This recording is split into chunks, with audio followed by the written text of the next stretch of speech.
Good evening. It's 6 o'clock on Wednesday, July 6, 2016. Welcome and thank you for joining us tonight for the English edition of Aura News, where we bring you today's top stories translated into English every weeknight. The opposition has withdrawn from their condition of reserved seats and has proposed a new formula, which, according to the Democratic Party chairman, is still based on Venice Recommendation 88. The opposition's new formula is being presented regarding the establishment of 4 new constitutional institutions to be set up within the framework of the judicial reform. The DP chairman declared that the opposition presented the new formula to the majority 17 days ago. The opposition's proposal has not produced consensus between the parties, and the DP chairman said that the majority has not given any answer about the proposal. 17 days ago, the opposition presented the majority with a new formula, which is also in accordance to Venice's Recommendation 88, for finding compromise in adopting the judicial reform. So far, we have not made it public, hoping that the other party would negotiate and find a solution. For 17 days, the Socialist Party has refused to negotiate. Under these conditions, we have come to the conclusion that Rama does not want the judicial reform and wants to blame the opposition, said the DP chairman. The Democrats did not provide any details about their proposal, but the DP chairman informed his allies in a meeting held with them before the meeting of the Democratic Party parliamentary group. It came as a surprise to the opposition's allies when the chairman of the Demo-Christian Party showed up to the meeting, as he had previously declared his departure from the opposition's coalition. Even though the DP chairman did not make the content of the opposition's proposal public, Aura News learned that the new formula aims to establish an ad hoc commission with 12 members, 6 from the majority and 6 from the opposition.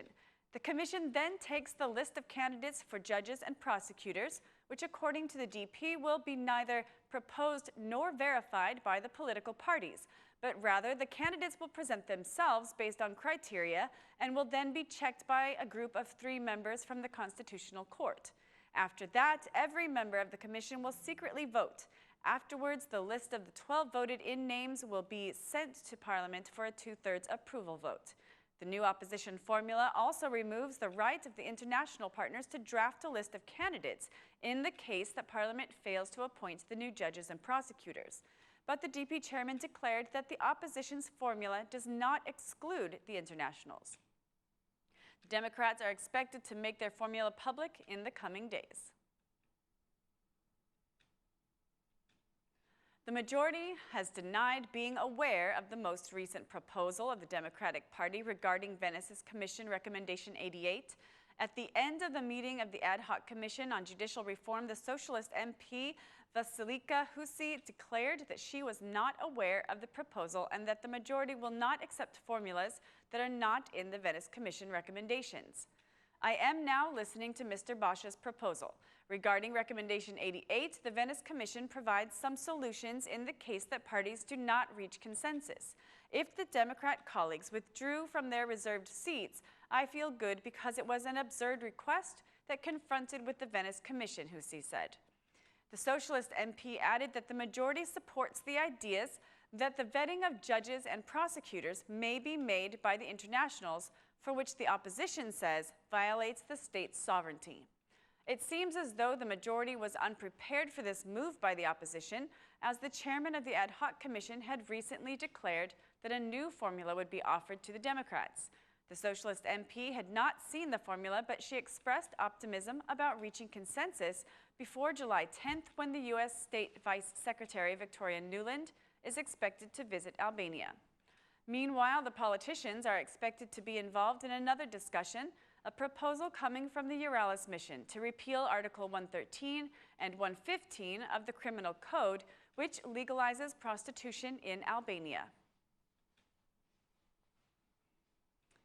The Kruja prosecution continues to gather written evidence about the robbery which occurred a few days ago at the international airport of Rennes, where 3 gunmen entered the runway and stole a considerable amount of foreign currency. 2 prosecutors and 7 judicial police officers have joined the special investigation team, which is expanding the circle of investigation over institutional responsibilities related to security maintenance of the area, which now consists of the Civil Aviation, the Ministry of Transport, the Ministry of Interior, and the airport's private safety company to make the contracts and regulations available. Also being asked for in the investigation is the private bank contract with the company Nazari 2000, which was transporting the money and other documents to be verified by the investigation team. But the prosecution still does not have the plan of the police for additional measures to have been taken after the terrorist acts in Turkey. The Minister of Transport spoke for the first time about the robbery at Rennes Airport. The minister did not comment on who is responsible for the protection of airport, nor did he comment on whether or not the contract with the concession company will be reviewed. The minister did say that the issue is under investigation to find out who is responsible for the robbery. The Minister of Interior also said that the investigation will reveal all institutional responsibilities and all factors associated with the safety at Tirana International Airport. At the conclusion of this investigation, all those responsible will give an accounting, said the Minister of Transport. Meanwhile, the state police in Tirana International Airport continue flinging their accusations regarding the individual institutions responsible after the robbery at Tirana International Airport. The prosecution, for its part, has expanded the circle of investigation to include institutions which were aware of the security problems at the airport. Security and the fight against terrorism will be the highlights of the NATO summit, which will be held in Warsaw, Poland.